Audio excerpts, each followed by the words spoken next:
Hello there, this is Yikao John Guy Talk again. How are you doing? Listen, thumbs up to those of you who are new subscribers. I say yay, good job guys. Now, I want to just recommend this video channel to other people. Let them come in, or wherever they are, they will learn principles of God's word that will cause them to excel in life. Now, I want you to make sure you hit the bell so that you can know when I come up with a new video, you can be notified. Share this video, like this video, and make sure that you comment. I want to hear your comments. Let's go on now. If you did not watch my previous video, please watch it. The 3 phases of your life. I talked about your learning years, 0 to 30. Now, this video, I want to deal with your earning years. Once you cross 30, you are now in the phase of your life where you can now begin to earn. You can begin to make money for yourselves. Beg your pardon. These are the years in which God has created for you to work. Remember again that I want to give you some scriptures I mentioned. Ecclesiastes 3:11. He makes all things beautiful in His time. He wants you to have a beautiful life, and He has timing for all of this. Psalm 31 verse 15. The psalmist said, my times are in your hands. My time are in your hands. Psalm 90 verse 12 says, teach us to number our days so that we may apply our arts to wisdom. All right. So it's important for you to realize how your life is going. Don't just allow time to just take you on and you don't know how things are going. Please divide your life properly and realize that the first 0 to 30, they are your learning years. Get educated, get your mind trained and developed. But the second part, from 30 years to 60 years, those years in between 30 and 60, these are the earning years of your life. These are the years when you work and you make money and you get resources to come into your life. God created a garden for Adam and He put Adam there to work. Work is God's idea. God worked for 6 days and on the 7th day He rested. So God Himself works. So He created His man in His image and His likeness, Adam, to work. So do not say, well, I don't want to work. I just want to retire. I just want to just laze around. Now, that is not right, and that is not scriptural, and that is not biblical. So these are the years when you work. God is the author of work. He gave work to Adam, and you've been produced by Adam and Eve. There is work. Now the issue is, are you working in a productive way? Are you doing something that you really enjoy, you have a passion for? That is another issue, maybe another video I'm going to do along those lines. All right. In life, you will either work as an employee or you will work as an employer. Both are required, both are necessary, both are God ordained. You will either work as an employee, building a career, developing a career in a system, in a structured office environment, or you will be a business owner, somebody that has started a business, or you're an entrepreneur, or we can just we can call you that kind of person that generates employment for other people. Now, some other people have a way of blending the two. A few can blend the two, but both are covered by God. You are working with a career, you are employed, you get salary. There's nothing unscriptural on biblical about it. I've had some people preaching as if that is wrong. No, that is not wrong. Joseph was under Pharaoh. Joseph was under someone all through his life. So never you think that is wrong. Daniel was under successive prime ministers and presidents. Cyrus and all of the kings the kings of Babylon. He was working as a minister under them. About 4 of them at least he worked under. So that is right. That's all right. But you just got to understand how God expects you to maneuver as a salary earner during your earning years. So in order to excel in your earning years, number one, I want to deal with the issue of career first of all. In your career, where you are employed, if you want to excel during your earning years, number one, be a solution provider in that company.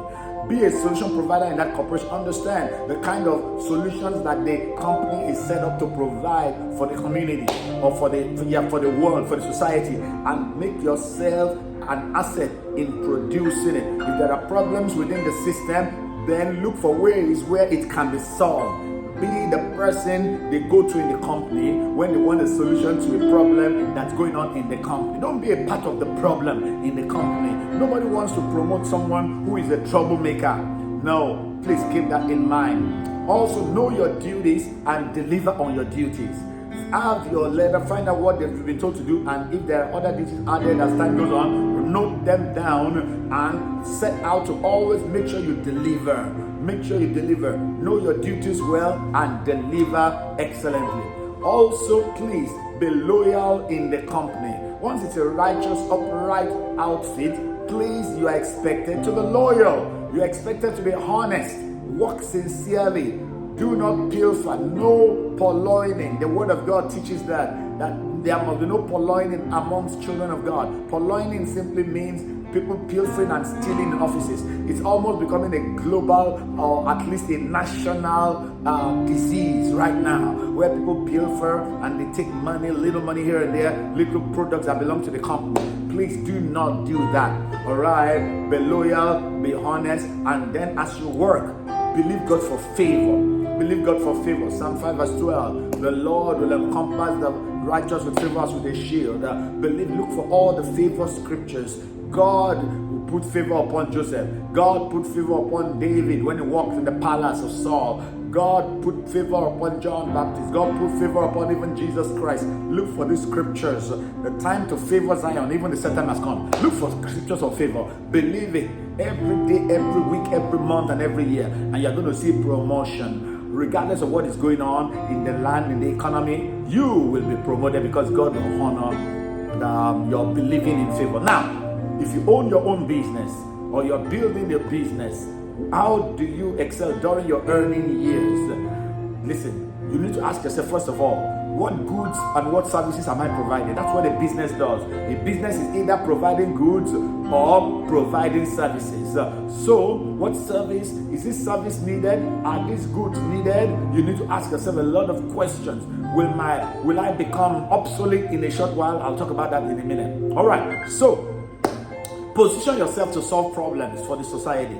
Position your business to solve problems and know the problems you are solving. People will not part with their money if they do not see your business, your company, your corporation, your enterprise producing and yielding, producing some sort of solution and answers to their needs. So ask yourself, be sure of that. Also, so position yourself to solve problems. Next, keep abreast of the facts. Keep abreast of the facts and figures in your office. The income, the expenditure. Do not just allow money to go anyhow. Find out how much are we bringing in on a weekly basis, on a monthly basis, on a quarterly basis. At the end of the year, how much are we running? How much do we spend on salaries, on rent, on internet, on basic things, airtime, you want on travel and all of that. So you want to look at that and see that you are balanced. You're not spending more than you are earning, or else you need to adjust the spending and the cost. So, but keep abreast of the facts, please. It's very important. The next thing I want you to keep in mind concerning building your business is be aware of trends. Please, be aware of trends.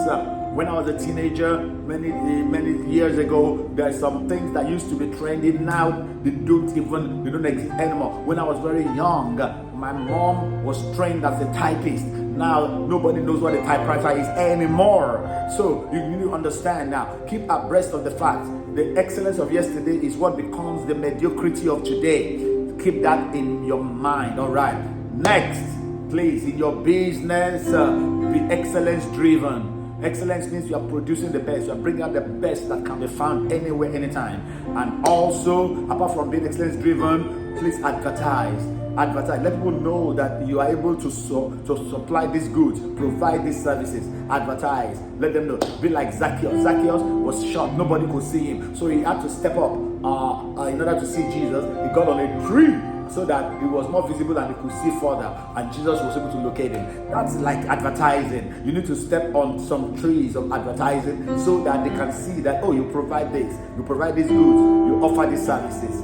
So advertise. Don't be afraid of advertising. Undercommit but overperform. Undercommit but overperform. That means that don't say too many things that you cannot achieve. No, in fact, understate what you can achieve, so that when they come to you, you overachieve that for them. You over deliver.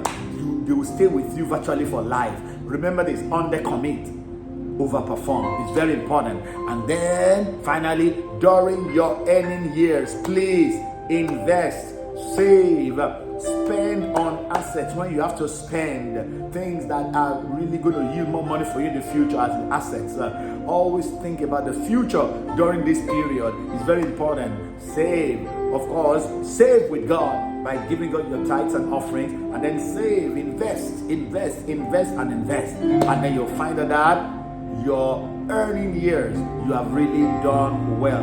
Remember this: you are positioned, your learning years usually determine how you are positioned. The entry level, it's your earning years that you get. I'm going to stop here now. I know I've said a lot of things. Please pick what belongs to you, and then I want to hear what you have to say. Well, until I see you next time, this is Ika Ojo saying, keep on moving on. Peace.